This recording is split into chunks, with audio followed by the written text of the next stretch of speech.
बिस्मिल्लाहिर्रहमानिर्रहीम। My dear friends, my dear students, अस्सलाम वालेकुम। जी उम्मीद है आप ठीक होंगे। अच्छा, आज हमने डिस्कस करना है अपोजिशनल डेफिएंट डिसऑर्डर को।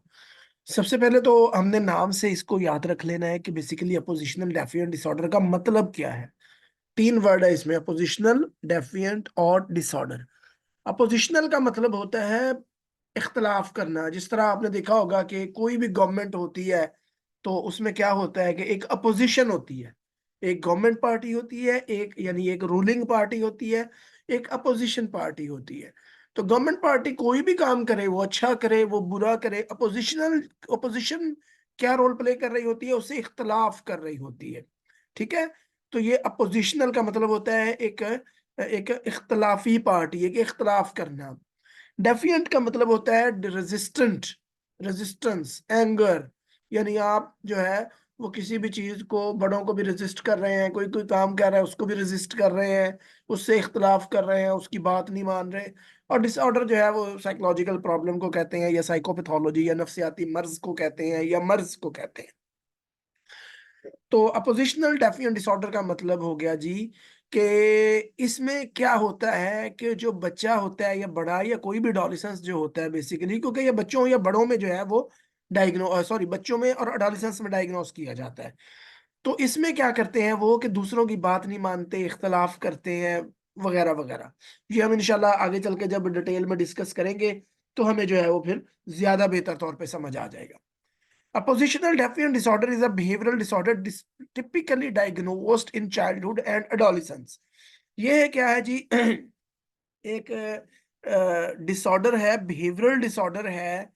क्योंकि अच्छा, बिहेवियरल डिसऑर्डर हम इसको क्यों कहते हैं मैं ये भी बता देता हूँ। बिहेवियरल डिसऑर्डर बेसिकली हम इसलिए कहते हैं कि इसमें जो सारे के सारे प्रॉब्लम्स है ना, वो बिहेवियर से रिलेटेड होते हैं। गुस्सा करना, शाउट करना, नाराज होना, इरिटेशन शो करना, दूसरों की बात ना मानना, हर चीज एक बिहेवियर है। जैसा कि मैंने आपको पहले बताया हुआ है कि बिहेवियर क्या होता है। Each and everything which you done और विच यू से। आप कुछ भी करते हैं या कुछ भी कहते हैं वो आपका बिहेवियर है। आपका उठना बैठना, सोना जागना, खाना पीना, लड़ना झगड़ना, प्यार करना, each and everything considered as a behaviour. So ये बिहेवियर डिसऑर्डर है, क्योंकि इसमें बिहेवियर्स में ही मसला होता है, बिहेवियर्स में ही मसला होता है। अब ये जो है ये बच्चों में और बड़ों में जो है वो एडोलेसेंस में जो है वो डायग्नोस किया जाता है। अच्छा, इसकी मैं आपको थोड़ी सी एक मेन थीम बता देता हूँ। क्राइटेरिया हम इंशाल्लाह आगे जाके इसका डिस्कस भी कर लेते हैं। थोड़ा सा आपको मेन थीम इसका पता होगा तो फिर जो है वो ज्यादा तौर पे हम बेहतर तौर पे चलेंगे। ये बेसिकली जो है वो 3 से 8 साल के अंदर जो है वो पता चलना शुरू हो जाता है कि किस में अपोजिशनल डेफिएंट डिसऑर्डर की जो है वो अलामात जाहिर हो रही हैं। ठीक हो गया जी। और ये 8 सिम्टम्स हैं इसकी। जब अगर हमने इसको डायग्नोस करना है तो इसकी 8 सिम्टम्स हैं, और 8 में से डायग्नोसिस के लिए 4 अलामात का होना बहुत जरूरी है। अगर 4 से कम अलामात होंगी then we will not able to diagnose the person with oppositional defiant disorder. लेकिन अगर 8 में से 4, 8 वो जो मैं अभी हम आगे चल के क्राइटेरिया में डिस्कस करेंगे, अगर वो 8 जो है वो उनमें से 4 मीट कर जाएंगी तो डेफिनेटली जो है हम उसको डायग्नोस करेंगे अपोजिशनल डेफिएंट डिसऑर्डर को। एज का हिसाब भी उसमें रखेंगे। उसमें जो है वो हम कम से कम एज जो है वो अडल्टहुड में ना चला जाए, बच्चा 8 साल 18 साल से पहले हो। उसके अलावा जो है वो 6 माह तक लगातार इसकी अलामात जो है वो बरकरार रहे। अब इसको थोड़ा सा पढ़ लेते हैं। Positional defiant ODD disorder, ODD is a behavioural disorder typically diagnosed in childhood and adolescence. The main theme of ODD is a consistent pattern of defiant, disobedient, and hostile behavior toward authority figure such as parents, teachers, and other adults. यानी जैसे मैंने आपको पहले कहा कि जो इसमें क्या होता है, डेफिएंट बिहेवियर होता है, पोजिशनल बिहेवियर होता है, इख्तलाफ करना है हमने, वो चाहे पेरेंट्स हों, चाहे टीचर्स हों, चाहे बड़े हों हमारे, हमने डेफिएंट शो करना है बिहेवियर। डिसओबीडियंट, ओबीडियंट क्या होता है कि जी बात नहीं माननी हमने। होस्टाइल, गुस्सा शो करना है, ठीक है, अथॉरिटी फिगर्स की तरफ, या अथॉरिटी फिगर्स की बात नहीं माननी। अथॉरिटी फिगर्स के, अब अथॉरिटी फिगर्स कौन से होते हैं, हमारे वालिदैन है। बच्चों के लिए तो वालिदैन ही होते हैं, या बच्चों के लिए टीचर्स होते हैं, या दादा दादी होते हैं, या नाना नानी होते हैं, या बड़े बहन भाई होते हैं, ये चचा चची होते हैं, यही होते हैं ना हमारे अथॉरिटी फिगर्स बेसिकली बच्चों के या एडोलेसेंस के। तो इनकी बात ना मानना, इनको जो है वो रेजिस्ट करना, इनसे इख्तलाफ करना, इनको इरिटेबल मूड इनकी तरफ शो करना, इनके इनकी तरफ डिसओबीडियंट बिहेवियर शो करना, ये अपोजिशनल डेफिएंट डिसऑर्डर के शिकार लोगों का खासा होता है, उनकी खसूसियात हैं। Children and adolescents with ODD often struggle to regulate their emotions। अच्छा, ये वो बच्चे होते हैं, ये वो adolescents या बच्चे होते हैं जो अपने बिहेवियर को ठीक करने की कोशिश भी करते हैं, लेकिन मुश्किल होती है इनके लिए बिहेवियर ठीक करना, जिसकी वजह से डिफिकल्टीज इन मैनेजिंग फ्रस्ट्रेशन, ये मुश्किल होती है इनको, इनके लिए जो है वो अपनी फ्रस्ट्रेशंस को, अपनी मायूसी को, अपने प्रॉब्लम्स को जो है वो मैनेज करना, leading to challenging interpersonal relationship, जिसकी वजह से फिर जो है वो इनके ताल्लुकात जो है वो खराब हुए रहते हैं। डेफिनेटली अगर आप अपने वालिदैन की बात ही नहीं मानेंगे, अपने जो है वो बड़ों की बात नहीं मानेंगे, हर बात पे उनको रेजिस्ट करेंगे, उनके मुखालफत में जाएंगे, तो फिर ताल्लुकात तो पक्की बात है यार खराब होंगे ही, इसमें तो कोई मतलब शक वाली बात नहीं है। अब आ जाते हैं इसके क्राइटेरिया की तरफ। 3 कैटेगरीज में इसका क्राइटेरिया है, 3 कैटेगरीज में हमने देखना है इसके क्राइटेरिया को। अब कौन सी कैटेगरीज है? एंगर और इरिटेबल मूड, ये पहली कैटेगरी है। आर्गुमेंटेटिव और डेफिएंट बिहेवियर, ये दूसरी कैटेगरी है। विंडिक्टिवनेस, ये तीसरी कैटेगरी है। अब एंग्री या इरिटेबल मूड में क्या होता है? एंग्री जैसे आपको पता है गुस्सा, इरिटेबल मूड शो करना या गुस्सा शो करना। इसमें क्या होता है कि ये जल्दी गुस्से में आ जाते हैं, छोटी छोटी बात पे गुस्से में परेशानी हो जाती है।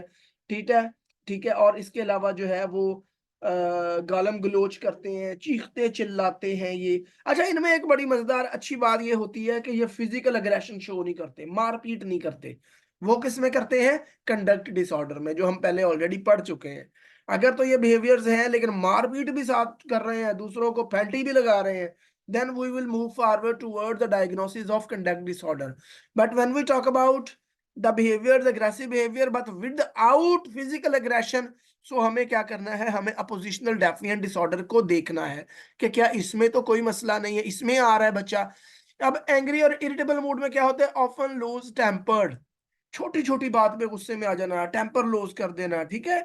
Is often touchy or easily annoyed, ठीक है, बड़े टची होते हैं, जल्दी आपे से बाहर हो जाते हैं, आराम से अनॉयड गुस्से में आ जाते हैं। Is often angry and resentful, ठीक है, अक्सर जो है वो गुस्से में ही रहते हैं। उनके जो शक्ल, आप कहते हैं ना यार क्या है तुम्हारी शक्ल पे हर वक्त 12 बजे रहते हैं, तो वो यही लोग होते हैं जिनको अपोजिशनल डेफिएंट डिसऑर्डर की कुछ कुछ खसूसियात जिनमें पाई जाती हैं। I am not talking about the diagnosed patient with ODD, तो उनमें तो खैर और भी बहुत सारी लाभात पाई जाती हैं, उसमें फिर ये सारे 4 क्राइटेरियाज भी होना चाहिए, उनका 6 महीने का ड्यूरेशन भी होना चाहिए, उनमें से 8 में से 4 में जो है वो होना चाहिए, फिर परसिस्टेंट होना चाहिए, फिर डिसफंक्शनिंग होनी चाहिए, वो बहुत सारी चीजें हैं। बट कुछ लोग ऐसे होते हैं जो हर वक्त जो है वो गुस्से गुस्से से मुंह पे 12 बजे रहते हैं, तो ये जो है ये बेसिकली एंग्री या इरिटेबल मूड की कैटेगरी में आ रहे होते हैं। दूसरा आ गया जी आर्गुमेंटेटिव या डेफिएंट बिहेवियर। ठीक है, आर्गुमेंट करते हैं अथॉरिटी के साथ, often argue with authority figures or adults. अक्सर का जो है वो अपने बड़ों के साथ, अपने दादा दादी, नाना नानी, मम्मी पापा, उनके साथ जो है वो आर्गुमेंट कर रहे होते हैं। ऑफन एक्टिवली डिफाइन और refuses to comply with request और रूल्स, अक्सर का जो है वो रूल्स को नहीं मान रहे होते। ठीक है, और बड़ों की जो कही हुई बातें होती हैं, अच्छा ये ले आओ भाई, मैं ही हमेशा जाता रहूं, मतलब आपको अगर एक बच्चा है तो वो ओडीडी का शिकार है, तो उसको अगर कहते हैं ना यार बाजार से ये साबन ले आओ, भाई मैं रोज तो जाता हूँ, मैं ही आपको मिला हुआ हूँ, मैं क्यों जाऊं, ये बाकी भी तो बैठे हुए हैं ना, इनको भेज दे। रिफ्यूज करते हैं वो, बेसिकली डिनाई करते हैं। आप जो विद योर रिक्वेस्ट, मतलब का मतलब ये है कि आप जो भी उनसे कहते हैं उनको जो है वो डिनाई कर रहे होते हैं। डेलिबरेटली अनॉयज अदर्स, जानबूझकर दूसरों को जो है वो तंग करते हैं, दूसरों को परेशान करते हैं, जानबूझकर किसी की किताब छुपा दी, बहन भाई की, जानबूझकर किसी की कॉपी छुपा दी, ठीक हो गया, या अब्बा जी का चार्जर छुपा दिया, या अब्बा जी का जूता छुपा दिया। वैसे तो जूता छुपाने वाली रस्म जो है वो हमारे माशरे में सालियां ही कर रही होती हैं, लेकिन फिर भी ये लोग जो है ये भी इस तरह की हरकतें करते हैं। डेलिबरेटली दे अनॉय अदर्स, जानबूझ के जो है वो लोगों को तंग कर रहे होते हैं। तो ये दूसरा क्राइटेरिया, दूसरी कैटेगरी है क्राइटेरिया की। Next is vindictiveness. विंडिक्टिवनेस का मतलब होता है बदला लेना, रिसेंटफुल। ठीक है, ये रिसेंटफुल होते हैं, बदला लेते हैं, कोई बात भूलते नहीं। क्लास में किसी ने कुछ कह दिया, अच्छा मैं तुम्हें देख लूंगा, 2-4 दिन बाद मौका मिला, बदला ले लिया। ठीक है, किसी ने कॉपी फड़ा छुपा दी, दो फाड़ दी, अच्छा मैं तुम्हें देख लूंगा, दिल में रखेंगे बात, विंडिक्टिवनेस, दिल में रखेंगे। 2-4 दिन बाद जैसे ही मौका मिला उसकी कॉपी फाड़ देंगे, हाँ तुमने मेरी कॉपी फाड़ी थी ना, अब मैंने भी तुम्हारी कॉपी फाड़ दी। तो दिस इज विंडिक्टिवनेस बेसिकली। अब आप क्राइटेरियाज गिन लें, 1, 2, 3, 4, 5, 6, 7, इनमें से जो है वो 4 क्राइटेरियाज का होना बहुत जरूरी है। अगर 4 क्राइटेरियाज मीट नहीं करेगा क्लाइंट या patient, then you will not diagnose that person with oppositional defiant disorder. अब इन 4 क्राइटेरियाज को अगर पूरा कर लेता है, फिर आपने देखना है कि क्या ये 4 अलामात जो है वो पिछले 6 माह से लगातार बच्चे में मौजूद हैं। अगर वो भी मौजूद है, फिर आपने देखना है क्या उसकी फंक्शनिंग पे इफेक्ट हो रहा है, उसकी स्कूलिंग में ये मसाइल क्रिएट कर रही हैं ये अलामात, उसकी जॉब में क्रिएट कर रही हैं। अगर ये भी चीजें हो रही हैं, then definitely you will diagnose that person with oppositional defiant disorder, otherwise not. ठीक है, तो ये है जी अपोजिशनल डेफिएंट डिसऑर्डर। अच्छा, इसमें क्या है, अब इसको अगर डायग्नोस करना है तो फिर वही बात आ जाती है, डायग्नोसिस का भी मैंने आगे वैसे पैराग्राफ अलग से लिखा हुआ है। तो आपको 6 माह तक इसका बिहेवियर जो है वो लगातार देखना है। ठीक है, उसके अलावा जो है उस आपने देखना है कि सिग्निफिकेंट एम्पेयरमेंट क्रिएट कर रहा है उनकी सोशल, एकेडमिक और ऑक्यूपेशनल फंक्शनिंग में। ठीक हो गया। उसके अलावा ये जो है ये कॉमन होता है बच्चों में और अडोलिसेंस में। तो इसके डायग्नोसिस के लिए जरूरी है कि ये सीवियर हो, परसिस्टेंट अलामात हो, डिसरप्टिव हो। तो ये जो अच्छा, जब हम ट्रीटमेंट की बात करते हैं फिर बिहेवियर थेरेपी आ जाती है इसमें। बच्चों के साथ ना ज्यादातर कॉग्निशन को, चूंकि उनकी कॉग्निशन अभी सही तरह से डेवलप नहीं हुई होती, तो कॉग्निटिव बिहेवियर थेरेपी जो है ना वो इतनी फिट नहीं बैठती। उनके साथ क्या होता है, बिहेवियर थेरेपी। तो आपने बिहेवियर थेरेपी उनके साथ करनी है, रीइंफोर्समेंट यूज करें, टोकन इकोनॉमी यूज करें, उसके अलावा टाइम आउट की टेक्निक यूज करें, पनिशमेंट की टेक्निक यूज करें, उसके अलावा जो है वो अवर्जन थेरेपी की टेक्निक यूज करें। इस तरह के जो है वो बिहेवियर थेरेपी की टेक्निक्स यूज करें, तो इंशाल्लाह होपफुली जो है ये बच्चों की अलामा जो है वो मैनेज हो जाती है। ठीक है जी, इस बारे में कोई सवाल हो तो आप मुझसे पूछ सकते हैं। अपना बहुत सारा ख्याल रखिएगा। अल्लाह हाफिज।